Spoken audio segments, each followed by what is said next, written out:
नमस्कार साथियों।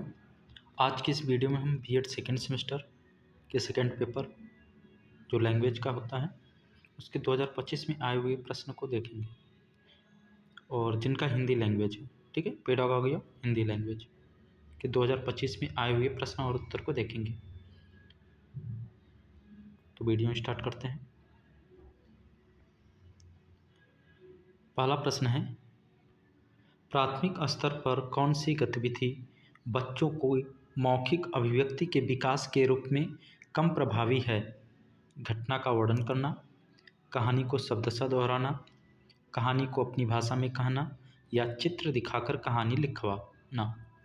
तो प्राथमिक स्तर पर कौन सी गतिविधि मौखिक अभिव्यक्ति के विकास के रूप में कम प्रभावी होगी?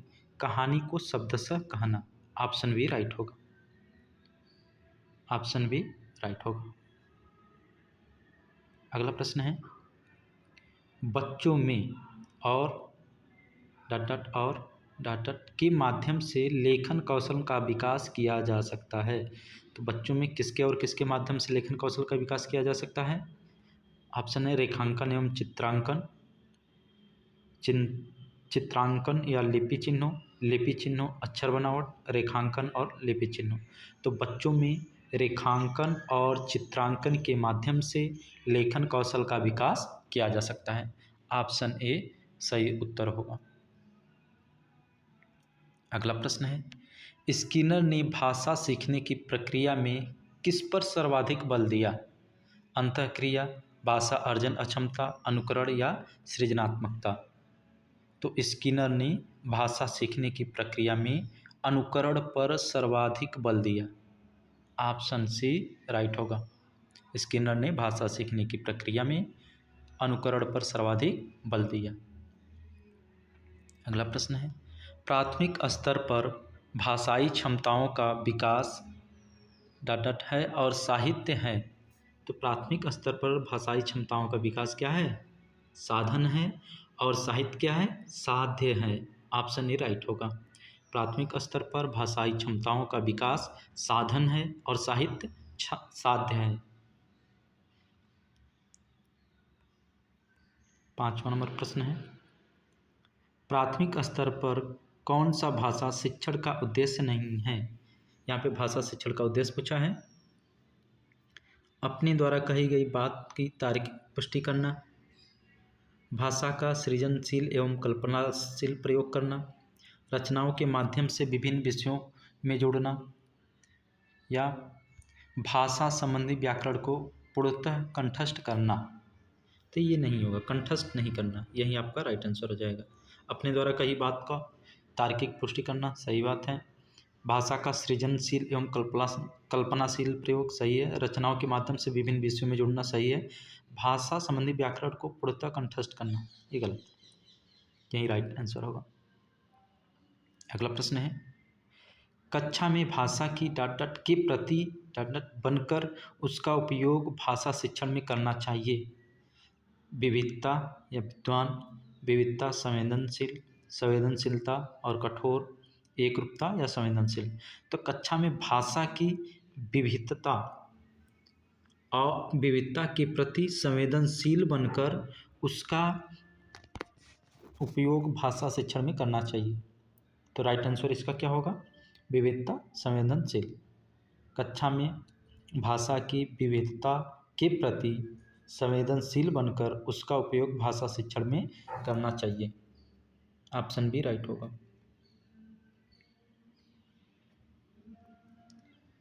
अगला प्रश्न है, प्राथमिक स्तर पर पढ़ना सीखने में सबसे कम महत्वपूर्ण क्या है? अनुमान लगाना, अक्षरों की पहचान, संदर्भानुसार अर्थ, पढ़ने का उद्देश्य। प्राथमिक स्तर पर पढ़ना या सीखने में सबसे कम महत्वपूर्ण क्या होगा? अक्षर की पहचान, अक्षरों की पहचान। ऑप्शन बी राइट होगा। अगला प्रश्न है, लिखना और पढ़ना सीखने के संदर्भ में कौन सा कथन सबसे उपयुक्त है? ऑप्शन देखते हैं। पढ़ना सीखने की तुलना में लिखना सीखना जटिल है। लिखना सीखने की तुलना में पढ़ना सीखना जटिल है। दोनों कौशल एक एक करके सीखे जाते हैं। लिखना और पढ़ना सीखना समान रूप से अंतः संबंधित है। तो यही इसका राइट आंसर हो जाएगा। लिखना और पढ़ना सीखना समान रूप से अंतः संबंधित है। प्राथमिक स्तर पर भाषा सीखने में भाषा संबंधी कौन सा संसाधन सर्वाधिक महत्वपूर्ण है? कंप्यूटर, बाल साहित्य, समाचार पत्र या टेलीविज़न? तो प्राथमिक स्तर पर भाषा सीखने में भाषा संबंधी कौन सा साहित्य संसाधन सबसे महत्वपूर्ण होगा? बाल साहित्य। ऑप्शन नंबर बी राइट होगा। क्या होगा? बाल साहित्य। अगला प्रश्न है, कोई एक भाषा टाटा लिपि या लिपियों में लिखी जा सकती है? हाँ, उसमें थोड़ा फेरबदल हो सकता है। 3, सभी, सीमित या एक? तो कोई एक भाषा सभी लिपियों में लिपि या लिपियों में लिखी जा सकती है। हाँ, उसमें थोड़ा फेरबदल हो सकता है। ऑप्शन बी राइट आंसर होगा। अगला प्रश्न है, उच्च प्राथमिक स्तर पर हिंदी भाषा शिक्षण का सर्वाधिक संबंध है? पढ़ी सामग्री के बारे में आलोचनात्मक चिंतन से, हिंदी की व्यवहारिक व्यवस्था को जानने से, सृजनात्मक लेखन की अनिवार्यता से या हिंदी की ध्वनियों को सीखने से? तो उच्च प्राथमिक स्तर पर हिंदी भाषा शिक्षण का सर्वाधिक संबंध किससे होगा? पढ़ी सामग्री के बारे में आलोचनात्मक चिंतन से। ऑप्शन ए राइट होगा। भाषा सीखने सिखाने में आप किसे सबसे अधिक महत्वपूर्ण मानते हैं? सामाजिक अंतःक्रिया, बाल साहित्य, श्रव्य सामग्री या संज्ञानात्मक विकास? तो भाषा सीखने सिखाने में सबसे अधिक महत्वपूर्ण क्या होगा? सामाजिक अंतःक्रिया। Option A right answer. Hindi में कक्षा शिक्षण का मुख्य उद्देश्य क्या है? शिक्षार्थियों का संपूर्ण विकास करना, विषय का समझाना, परीक्षा की तैयारी या समाज में प्रतिष्ठा? तो हिंदी में कक्षा शिक्षण का मुख्य उद्देश्य क्या होना चाहिए? शिक्षार्थियों का संपूर्ण विकास। ऑप्शन ए राइट होगा। विद्यार्थी भाषण किसे कहा जाता है? विद्यार्थी के द्वारा विषय को स्पष्टता से बोलना, विद्यार्थी के द्वारा ध्यान केंद्रित करना, विद्यार्थी के द्वारा लिखना या विद्यार्थी के द्वारा स्वाध्याय करना? तो विद्यार्थी भाषण किसे बोला जाएगा? विद्यार्थियों या विद्यार्थी के द्वारा विषय को स्पष्टता से बोलना। ऑप्शन ए राइट होगा।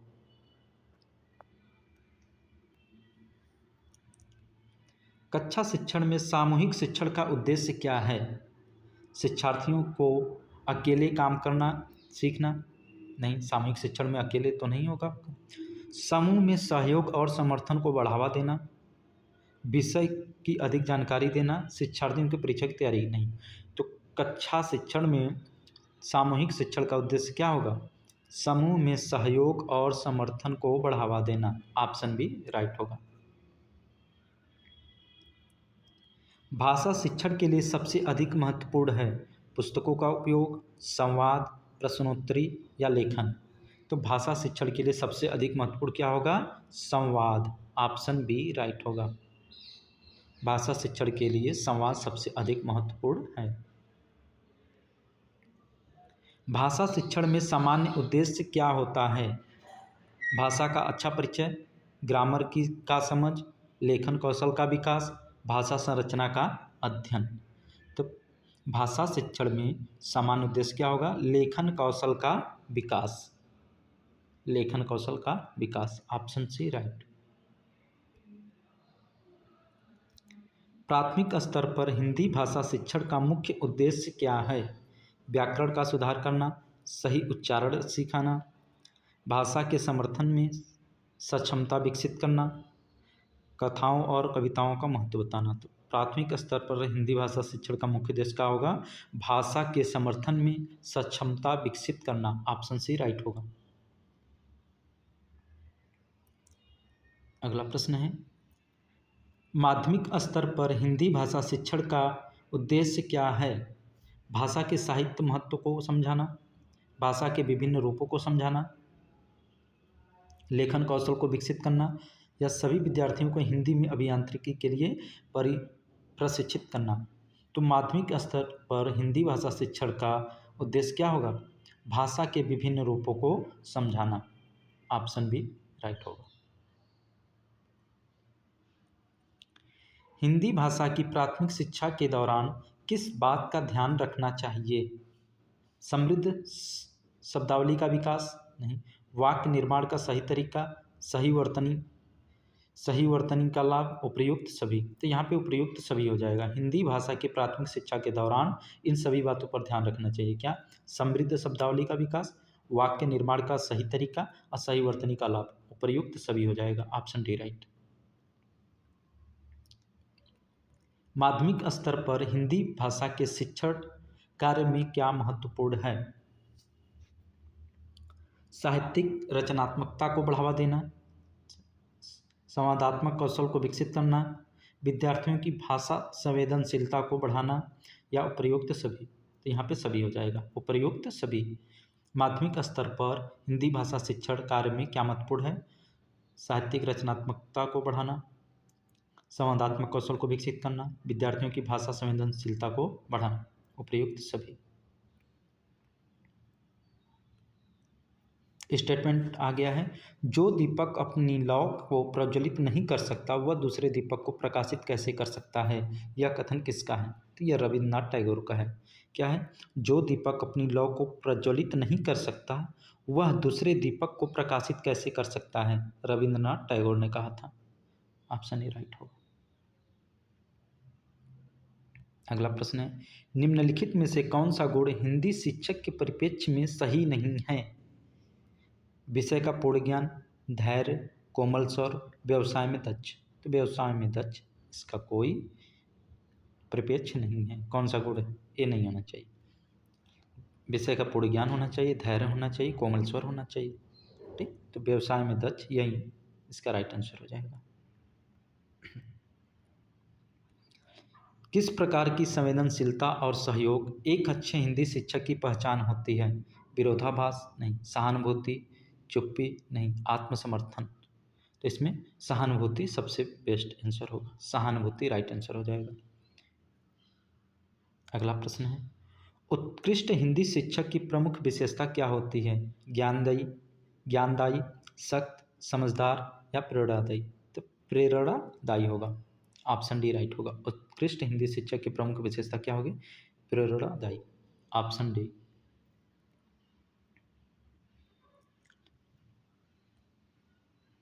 किस प्रकार का संबंध छात्र और शिक्षक के बीच एक अच्छे शिक्षण पर अधिक प्रभावशाली होता है?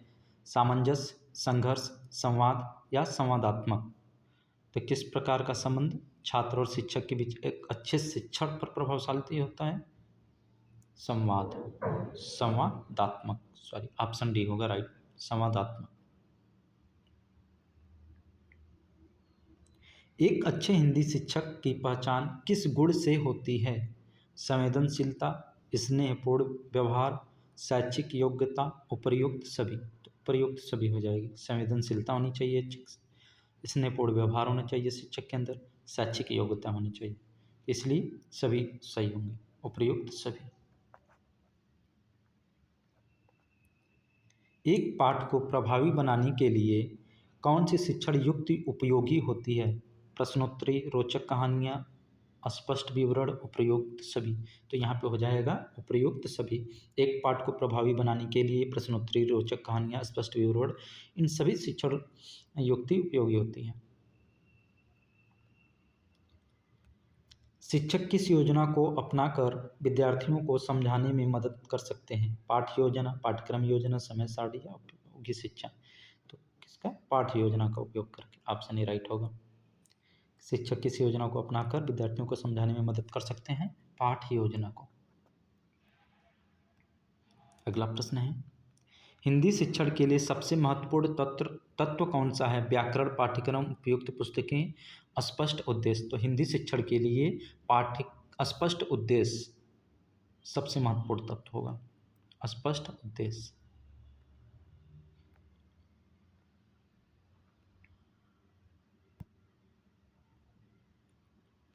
एक अच्छे हिंदी शिक्षक को किस प्रकार की प्रेरणा चाहिए जो छात्रों की अभिरुचि को बढ़ाने में सहायक होते हैं? निरंतर, अप्रिय, निरुत्साहित, निर्विवाद। तो क्या इसमें होगा? निरंतर। एक अच्छे हिंदी शिक्षक को किस प्रकार की प्रेरणा चाहिए जो छात्रों की अभिरुचि को बढ़ाने में सहायक होगी? निरंतर।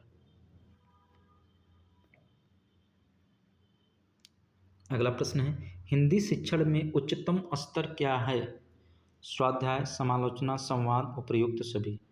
तो उपर्युक्त सभी हो जाएगा यहाँ पे। किस शिक्षण युक्ति में विद्यार्थियों के संवाद को बढ़ावा दिया जाता है? गतिशील शिक्षण, पाठ्यक्रम योजना, स्पष्ट उद्देश्य, उपर्युक्त सभी। यहाँ भी उपर्युक्त सभी हो जाएगा। किस शिक्षण युक्ति में विद्यार्थियों के संवाद को बढ़ावा दिया जाता है? गतिशील शिक्षण, पाठ्यक्रम योजना, स्पष्ट उद्देश्य, इन सभी में।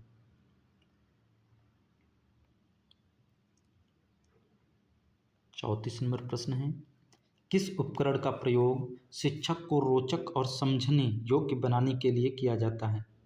शिक्षक को रोचक और समझने योग्य, गतिशीलता, खेल, टेक्नोलॉजी, उपर्युक्त सभी। यहाँ भी हो जाएगा ऑप्शन डी राइट।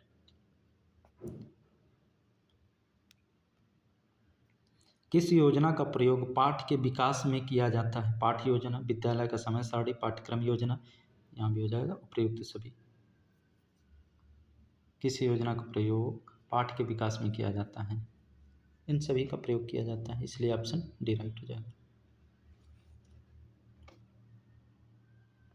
नहीं, सॉरी, प्रश्न नंबर 35 में होगा, यहाँ पे बस प्रयोग पाठ के विकास में पूछा तो पाठ्य योजना होगा, ऑप्शन ए राइट होगा। किस योजना का प्रयोग पाठ के विकास में किया जाता है? तो पाठ्य योजना का प्रयोग पाठ के विकास में किया जाएगा।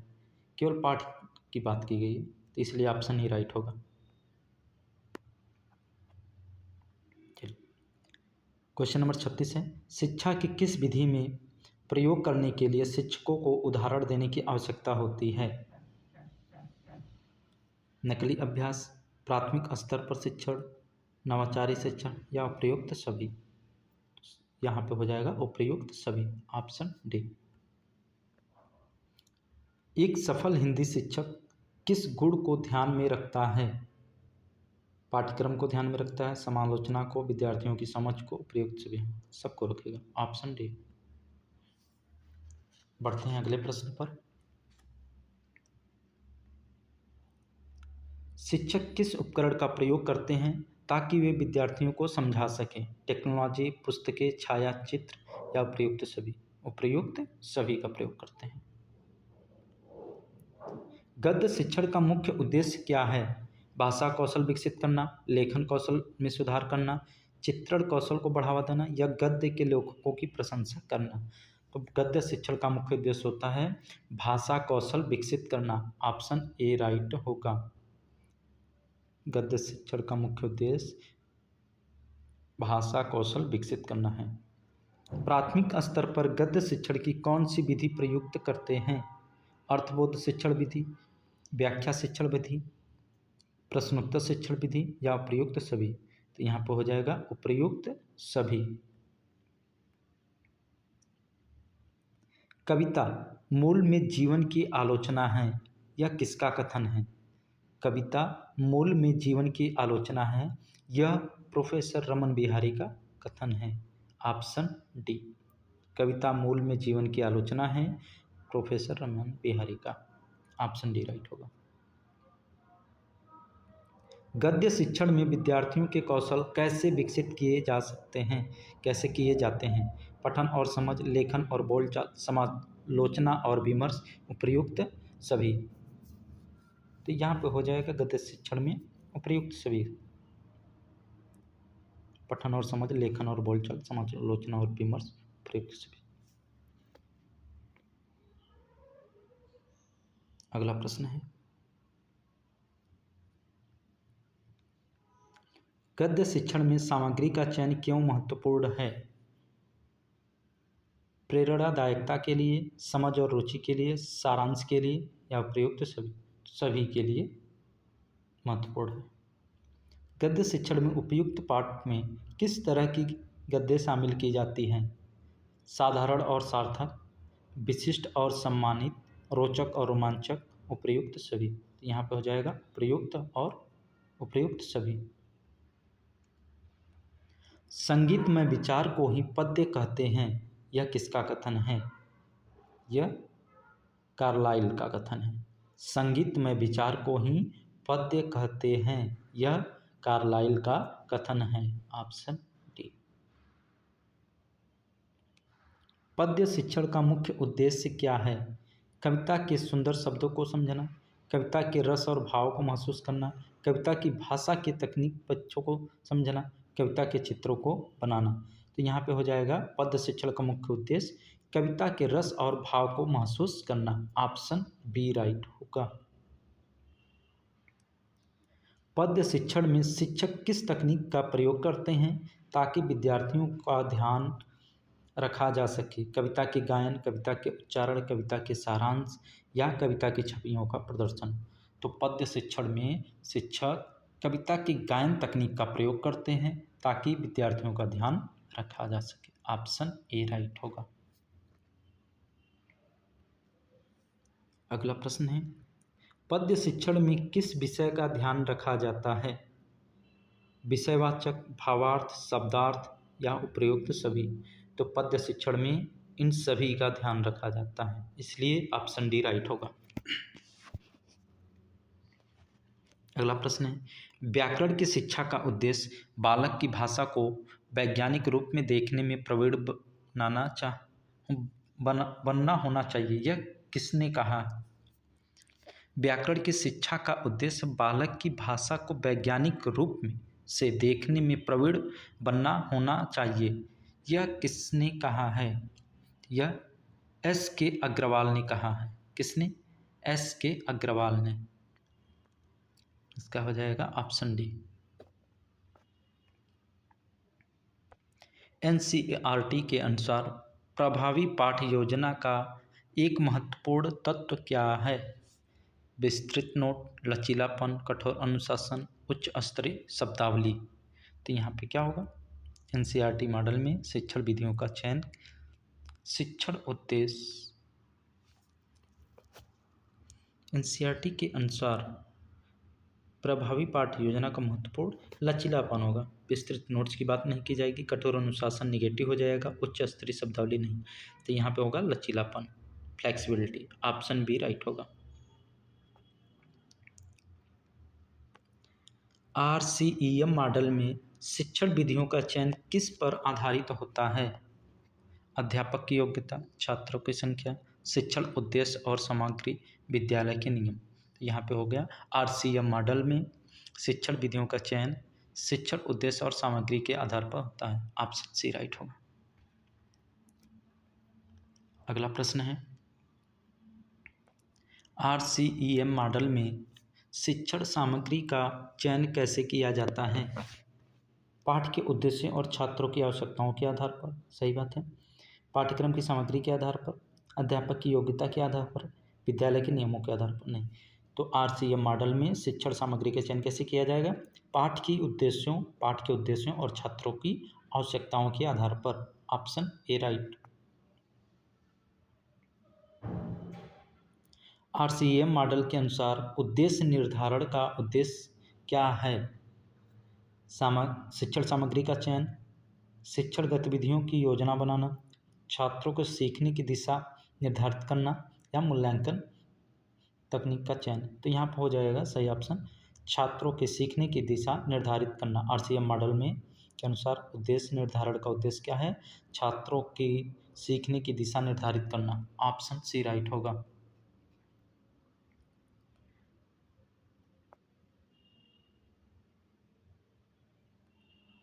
एनसीईआरटी के अनुसार प्रभावी पाठ योजना निर्माण में अध्यापक को किस बात का ध्यान रखना चाहिए? केवल उच्च अंक वाले छात्रों पर ध्यान देना चाहिए? नहीं, बात गलत बात है। सभी छात्रों को सीखने की शैलियों का ध्यान रखना, केवल पाठ्य पुस्तक का पालन करना नहीं, कठिन शब्दावली का उपयोग नहीं। इसलिए ऑप्शन बी राइट हो जाएगा, सभी छात्रों को सीखने की शैलियों पर ध्यान रखना चाहिए।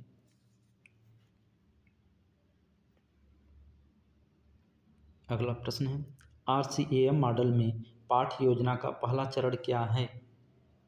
शिक्षण सामग्री का चयन, उद्देश्य निर्धारण, मूल्यांकन तकनीक या शिक्षण विधियों का चयन।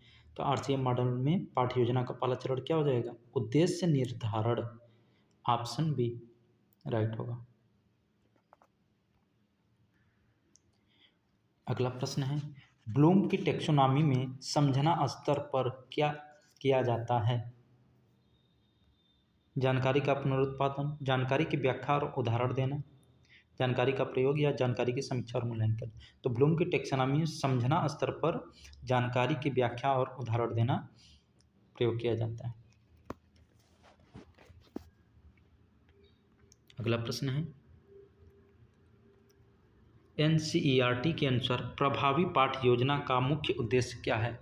समय प्रबंधन, छात्रों की रुचि बढ़ाना, सिलेबस पूरा करना, परीक्षा तैयारी नहीं। तो क्या हो जाएगा?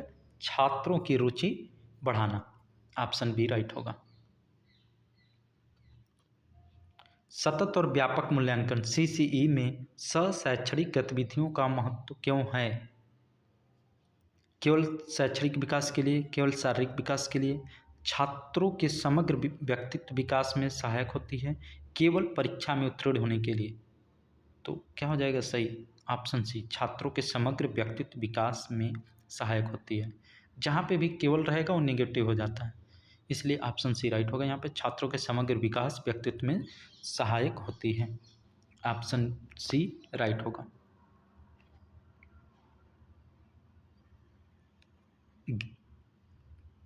ग्रेडिंग अंकन प्रणाली में क्या अंतर है? ग्रेडिंग में अंक दिए जाते हैं, अंकन में ग्रेड गलत।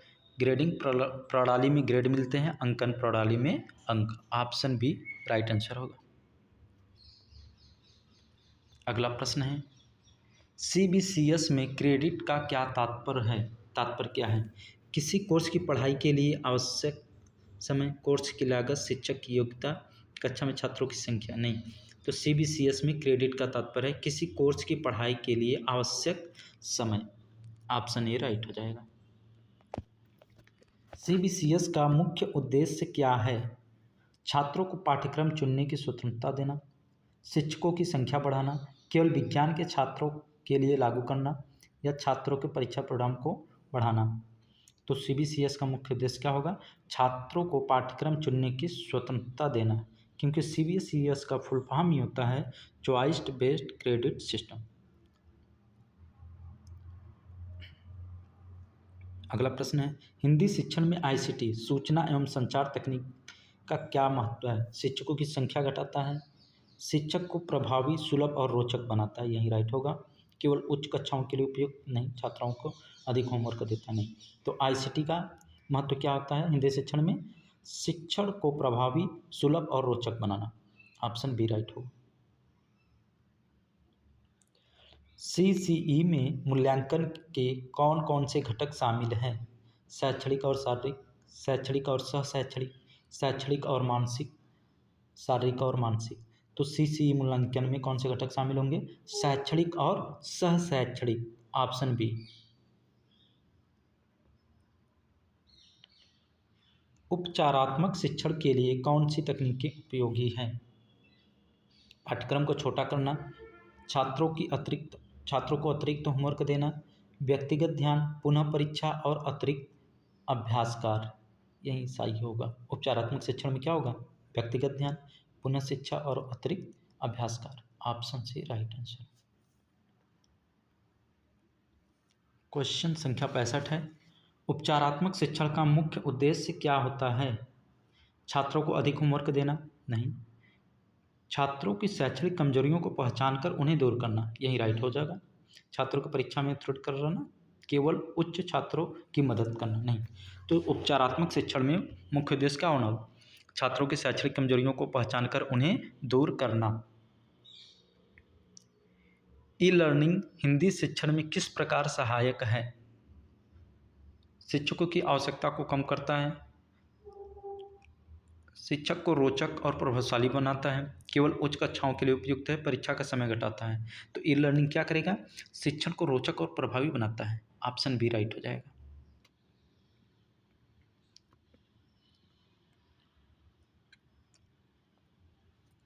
ब्लेंडेड लर्निंग का क्या तात्पर्य है? केवल ऑनलाइन शिक्षण, केवल कक्षा और ऑनलाइन शिक्षण का संयोजन। यही हो जाएगा ब्लेंडेड लर्निंग का तात्पर्य, कक्षा और ऑनलाइन शिक्षण का संयोजन। अगला प्रश्न है, हिंदी शिक्षण में मूल्यांकन के प्रमुख प्रकार कौन से हैं? प्रारंभिक मूल्यांकन, निरंतर मूल्यांकन, निरंतर, अंतिम, प्रारंभिक और निरंतर और अंतिम, प्रारंभिक मूल्यांकन और अंतिम मूल्यांकन। तो हिंदी शिक्षण में मूल्यांकन के प्रमुख प्रकार होंगे प्रारंभिक मूल्यांकन, निरंतर मूल्यांकन और अंतिम मूल्यांकन। ऑप्शन सी राइट होगा। अगला प्रश्न है,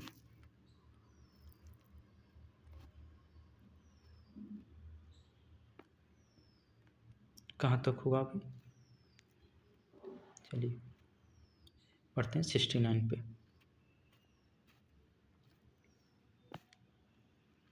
निरंतर और व्यापक मूल्यांकन CCE का मुख्य उद्देश्य क्या है?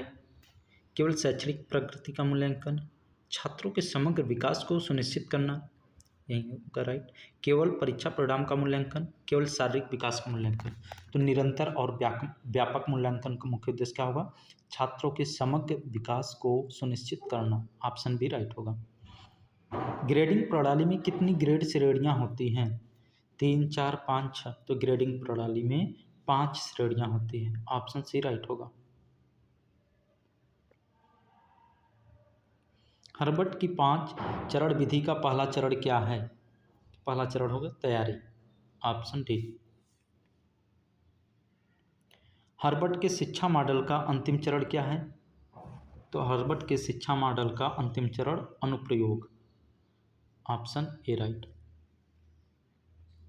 ब्लूम टैक्सोनॉमी में अनुप्रयोग स्तर पर ध्यान केंद्रित किया जाता है।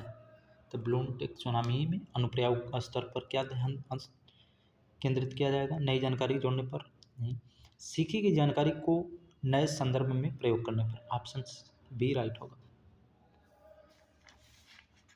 अगला प्रश्न है 70 नंबर 4, 74 नंबर प्रश्न है, भाषा ध्वनियों द्वारा मानव के विचारों की अभिव्यक्ति है। भाषा ध्वनियों द्वारा मानव के विचारों की अभिव्यक्ति है। यह किसका कथन है? यह स्वीट महोदय का कथन है। भाषा ध्वनियों द्वारा मानव के विचारों की अभिव्यक्ति है। भाषा की दृष्टि में संक्रांति काल कहा जाता है। आदिकाल, मध्यकाल, आधुनिक काल। तो संक्रांति काल किसको कहा जाएगा? मध्यकाल को कहा जाता है। भाषा की दृष्टि से संक्रांति काल, मध्यकाल को कहा जाता है। अगला कथन बेस पे है, भाषा संसार का नाममय चित्र है। भाषा संसार का नादमय चित्र है। ध्वनि में स्वरूप है। यह विश्व के हृदय तंत्र की झंकार है जिसके सस्वर में अभिव्यक्ति होती है। तो यह कथन है सुमित्रानंदन पंत का। Option D. निम्नलिखित में से कौन भाषा की विशेषता नहीं है? भाषा आद्यांत सामाजिक वस्तु है। भाषा सूक्ष्मता से स्थूलता की ओर जाती है। भाषा अर्जित संपत्ति है, या भाषा का कोई अंतिम स्वरूप नहीं है। तो भाषा सूक्ष्मता से स्थूलता की ओर जाती है, ये विशेषता नहीं, क्योंकि भाषा अर्जित की जाती है। अगला प्रश्न है, भाषा की कहानी वास्तव में सभ्यता की कहानी है। यह कथन किसका है? तो यह मार्टो ए पाई का कथन है। मार्टो ए पाई का। Option A. भाषा की कहानी वास्तव में सभ्यता की कहानी है, मार्टो ए पाई का। फिर कथन पे क्वेश्चन है, मातृभाषा द्वारा शिक्षा के अभाव ने भारत को निश्चय ही विश्व के सब देशों में अत्यंत अज्ञानी बना दिया है। यह कथन है रविंद्रनाथ टैगोर जी का। मातृभाषा द्वारा शिक्षा के अभाव ने भारत को निश्चय ही विश्व के सब देशों में अत्यंत अज्ञानी बना दिया है, रविंद्रनाथ टैगोर जी। माता पिता या परिवार के सदस्यों के अनुकरण द्वारा सीखी गई सहज बोली का परिष्कृत रूप क्या कहलाता है? प्रादेशिक भाषा, राजभाषा, मातृभाषा कहलाएगा। Option C. माता पिता या परिवार के सदस्यों के अनुकरण द्वारा सीखी गई सहज बोली का परिष्कृत रूप मातृभाषा कहलाता है। मातृभाषा की प्रमुख शिक्षण विधि है आगमन, निगमन, अनुकरण या खेल। मातृभाषा अनुकरण विधि है। शिक्षण की कौन सी विधि होगी? अनुकरण। शिक्षा प्रदान करने का सर्वोत्तम साधन है राष्ट्रीय भाषा, मातृभाषा, राजभाषा या क्षेत्रीय भाषा। तो मातृभाषा सबसे सर्वोत्तम साधन है, क्योंकि इसमें बच्चा बहुत आसानी से शिक्षा प्रदान करता है, सीखता है, शिक्षा को ग्रहण करता है।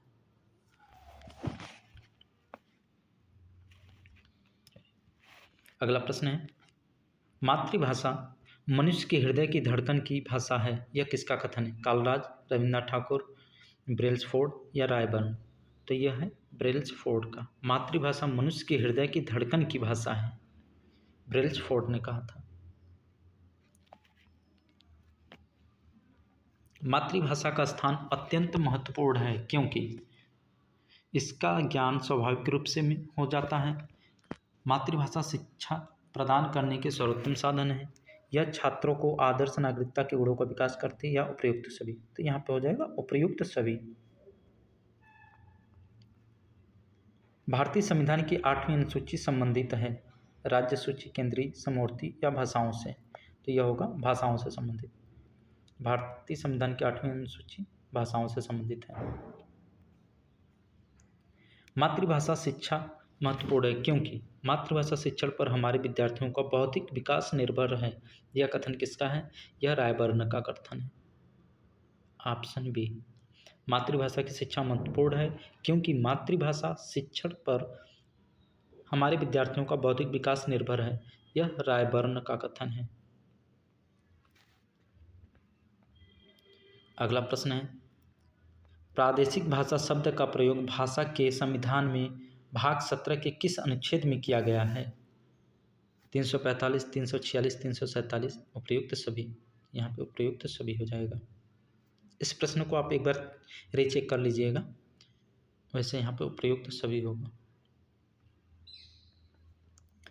पुस्तक उठा दो में है निश्चयवाचक, विश्लेषण, प्रश्नवाचक, गुणवाचक या संबंधवाचक? तो पुस्तक उठा दो में निश्चयवाचक विश्लेषण है, ऑप्शन ए।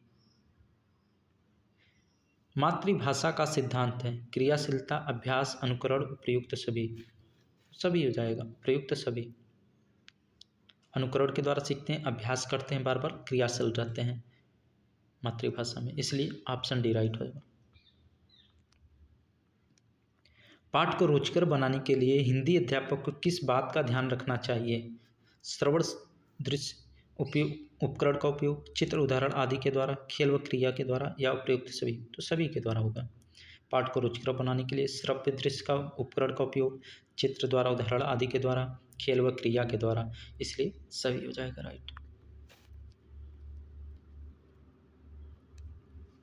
अगला प्रश्न है, भाषा एक कौशल है और इसका विकास अभ्यास पर निर्भर है, यह किसका कथन है? यह थॉर्नडाइक का कथन है। भाषा एक कौशल है और इसका विकास अभ्यास पर निर्भर है, थॉर्नडाइक ने कहा था, ऑप्शन बी। भाषा शिक्षण का अंग है, ग्रहण, अभिव्यक्ति, ए व बी दोनों? दोनों का हो जाएगा। भाषा शिक्षण ग्रहण और अभिव्यक्ति का अंग है, ए व बी दोनों, ऑप्शन सी। भाषा को पहले बोलचाल के माध्यम से पढ़ाना चाहिए, किसका विचार है? तो यह सैमसन का विचार है। भाषा को पहले बोलचाल के माध्यम से पढ़ाना चाहिए, सैमसन ने कहा था। CBCS का पूर्ण रूप क्या है? इससे पिछले वाले क्वेश्चन में बहुत बार आया था। तो choice based credit system, choice based credit system, CBCS, choice based credit system, option B right होगा। प्राचीन कालीन शिक्षा व्यवस्था में सर्वाधिक महत्व किसे दिया जाता था? शिक्षार्थी को, शिक्षक को, पाठ्यक्रम को, अभिभावक? तो प्राचीन कालीन शिक्षा व्यवस्था में सर्वाधिक महत्व शिक्षक को दिया जाता था। टीचर सेंटर्ड शिक्षा व्यवस्था थी पहले।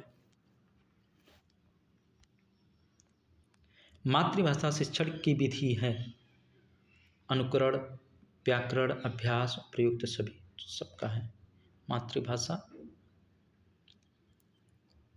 इसको भी आप एक बार रीचेक कर लीजिएगा। वैसे अनुकरण होती है, अभ्यास भी किया जाता है, इसलिए इसमें यहाँ पर सभी हो जाएगा, प्रयुक्त सभी।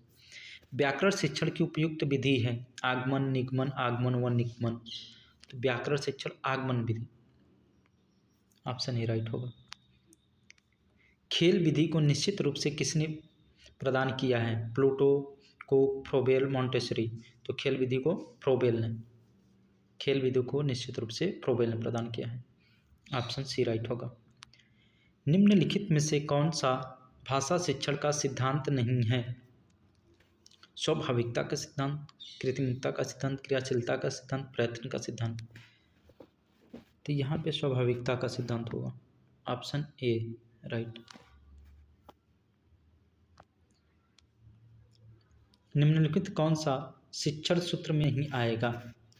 अमूर्त से मूर्त की ओर, अनिश्चित से निश्चित की ओर, अनुभव से तर्क की ओर, या विश्लेषण से संश्लेषण। तो यहाँ पे हो जाएगा अमूर्त से मूर्त की ओर। Option B.